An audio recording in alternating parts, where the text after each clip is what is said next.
Hello, and welcome to another episode of Resonant Frequencies,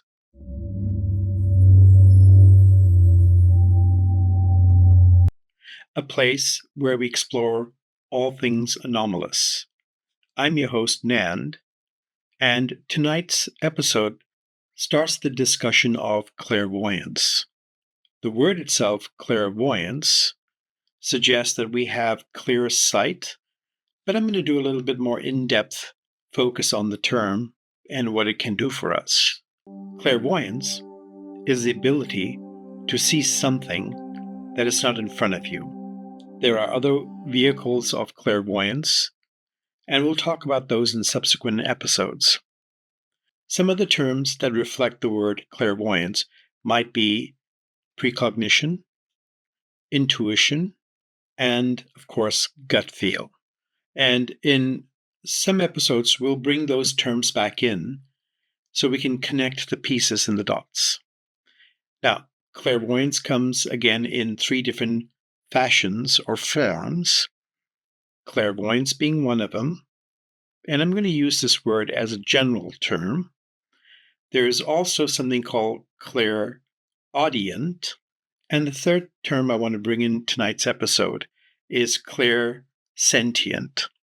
Now, clairvoyance, clairsentient, clairaudient simply means the ability to access a trove of information about a topic, an individual, or a destination.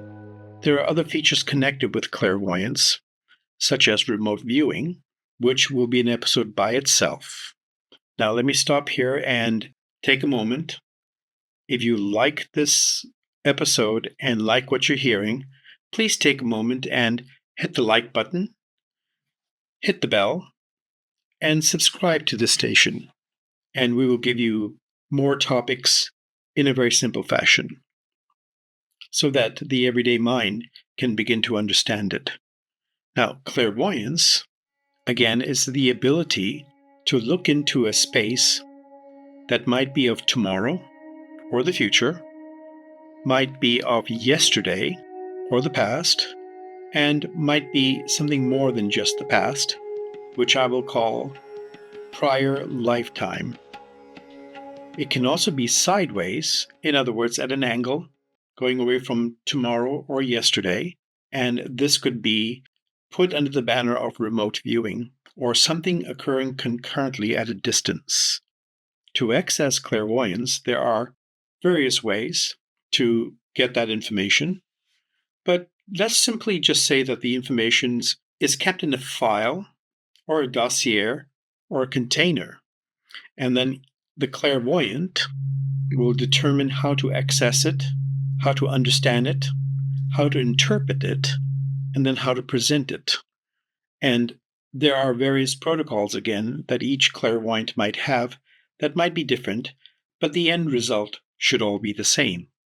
So if you ask two separate individual clairvoyants who do not know each other a topic or a question or about a person, they should be receiving similar, if not the same message. And of course, this messages can be vague or it can be very specific.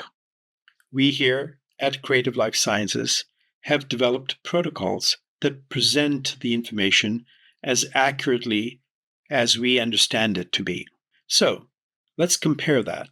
If we were scientists and we needed to put a flashcard in front of you with its back to you and ask you what symbol is on the flashcard, you would answer. And let's suppose we're looking at zeros and ones on the flashcards. So if I pulled up a flashcard and I asked you, what symbol do you see? Clairvoyance is the vehicle which gives you the information as to what's on the other side, whether it's a 1 or a 0. And you would answer accordingly. Now, we have been tested by scientists to see how accurate or how many times we get a correct answer. I will also preface it by saying that the scientists understand this experiment to reflect some answers, and typically their percentage level is 33.33%. Or out of every 10 cards, little over 3 cards is all you need to get the answer to. And the scientists call that very good. Others will give you 10 out of 10 or 100%. And yet there will be some people who are called clairvoyants who will give you maybe 1.5, maybe 2 out of the 10. And so you can equate that in terms of percentages. We here at Creative Life Sciences reach to strive or to get to at least 88, 89% accurate information.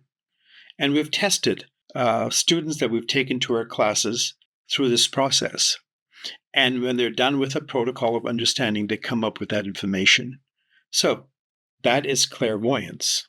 Now, throughout history, people have used clairvoyance not in that specific term, but you'll find the Egyptians used it, the ancient Indians used it, the Chinese used it, and they bring in other components such as astrology or feng shui or a few other components that add to the whole. Now, in the next episode, we're going to talk about the two other components of clairvoyant, which is clairaudient and clairsentient. And then I'm going to tie all of that together as to what is tomorrow and what is yesterday and how we put all of those things together. Thank you for watching, and I look forward to seeing you on our next episode. Thank you.